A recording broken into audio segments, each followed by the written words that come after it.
Hello guys, welcome to our YouTube channel. ఎవరైనా subscribe చేసుకోనోళ్ళు ఉంటే subscribe చేసుకోండి ఫ్రెండ్స్.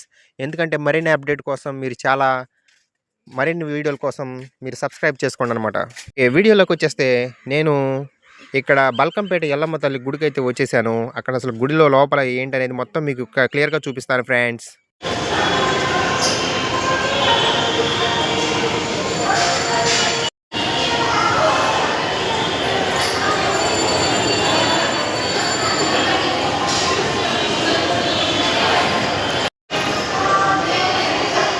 ఇగో చూసారుగా ఫ్రెండ్స్, నేనైతే ఇప్పుడు గర్భగుడిలోకెళ్తున్నాననమాట. బల్కంపేట ఎల్లమ్మ తల్లి లోపల కింద ఉండిద్దనమాట. అంటే మీకు తెలుసుగా బావిలోన వెలిసిన తల్లని. ఓకే, నేను లోపలికైతే వచ్చేసాను. లోపలైతే ఇలా ఉంది. అంటే నేను కరెక్ట్‌గా తీయలేకపోయాను ఫోటోలు తీయలేదు నేను. చూసారుగా ఫ్రెండ్స్, అమ్మవారు ఎలా ఉన్నారో మొత్తం బంగారపుతో విగ్రహం, బంగారంలాగా డెకరేట్ చేసి చూసారుగా ఎంత బాగున్నారో అమ్మవారు. చూసారుగా ఫ్రెండ్స్.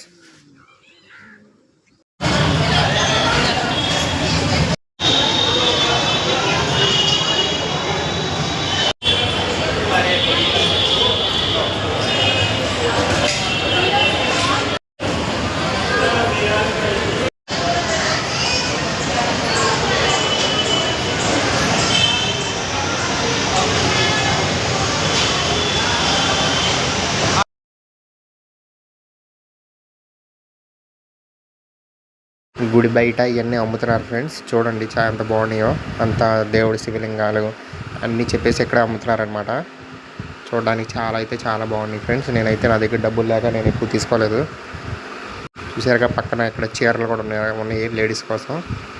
ఈ చీరలు ఇవన్నీ చాలా మంచి బ్రాండెడ్ ఉన్నాయి అన్నమాట. బల్కంపేట ఎల్లమ్మ తల్లి గుడి దగ్గర. గుడి కూడా చాలా బాగుంది ఫ్రెండ్స్. నేనైతే చైన్ ఒకటి కొనుక్కున్నాను. చూసారుగా ఫ్రెండ్స్ అవుట్ సైడ్ ఎలా ఉందో మొత్తం. ఇప్పుడు నేనైతే బయటకు వచ్చేస్తున్నాను. బయటకు వచ్చేసి చెప్పులు బయట ఇచ్చాను. చెప్పులు తీసేసుకొని బయటకు వెళ్ళిపోదామని బయటకు వచ్చేసాను అనమాట. చూసారుగా ఎలా ఉందో. చాలా బాగుంది ఫ్రెండ్స్. మీరు హైదరాబాద్ వెళ్ళాలనుకుంటే కనుక బల్కంపేట ఎల్లమ్మ తల్లి గుడికి అయితే తప్పక వెళ్ళండి ఫ్రెండ్స్. ఓకే, సరే, నేనైతే దర్శనం అయిపోగానే నేను ఇక వెళ్ళిపోదామని చెప్పేసి సికింద్రాబాద్ స్టేషన్కి వెళ్ళిపోదామని చెప్పేసి ర్యాపిడో అయితే బుక్ చేసుకున్నాను. బైక్ అయితే వచ్చేసింది డ్రాప్ చేయడానికి. అయితే నేను ర్యాపిడోలో ఒక 13 కిలోమీటర్స్ చూపిస్తుంది అనమాట ఎల్లమ్మ తల్లి గుడి నుంచి సికింద్రాబాద్కి. అయితే 13 కిలోమీటర్స్ ర్యాపిడో బుక్ చేసుకున్నాను. చూసారుగా ఇక్కడ వెళ్ళే దారిలో మెట్రోలు మొత్తం మెట్రో కిందే వెళ్తుందనమాట. ర్యాపిడో బైక్ మొత్తం అందులో స్టేషన్లు చూసారుగా. ఒక్కొక్క స్టేషన్ మెల్లగా దాటుకుంటూ వెళ్తున్నాను వెళ్ళే దారిలో. చూసారుగా. ఓకే ఫ్రెండ్స్, సబ్స్క్రైబ్ చేసుకోవాలి ఏమైనా ఉంటే సబ్స్క్రైబ్ చేసుకోండి ఫ్రెండ్స్. బాయ్.